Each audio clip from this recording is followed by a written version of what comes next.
What's up, y'all? It's your boy IDX, aka International Doug. So I replied to a comment today that I seen by Young King.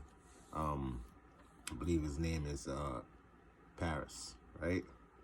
Now the Young King had made reference to a picture that he seen of Jim Jones and I think it's Birdman coming to Harlem to celebrate some sort of Rough Rider event that they were doing in Harlem. Cool, shout out to Rough Riders. I used to do street team for them many years ago when I was in my teens.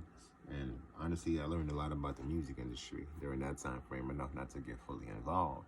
But shout out to DNY. Those guys definitely did an amazing job bringing DMX and turning them into a finished product. I mean, we'll talk about that on another video. DMX was amazing. Rest in peace. But in this video in particular, you got Jim Jones, doing what he does, and shout out to Jim Jones. I'm a fan of his art. But throwing up trays, and don't get me wrong, what you're seeing on a picture here is two people over the age of 45 still representing the gang like they just came home.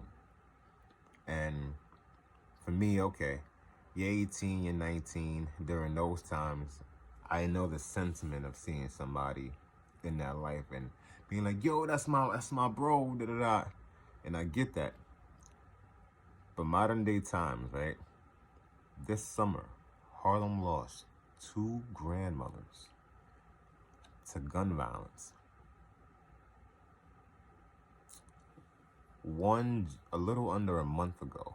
The other one was somewhere, I believe, in the beginning of the summer.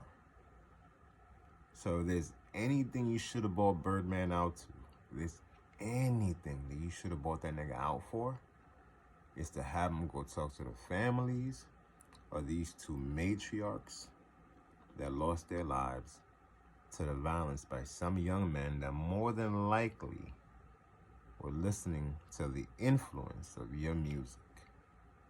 You get what I'm saying? These 2 women were just trying to protect and raise our kids. And what ends up happening? In the process of protecting and raising our kids and nurturing our kids and making sure that when that nose is running, they can go and take care of that kid. And making sure that when that kid is late for school, grandma is rushing them to the bus, rushing them to school. Instead of going to talk to those families and say, hey, my apologies that our culture, our music, my gang activities has allowed for the violence in these streets to run amok. Instead of saying that, you bring Birdman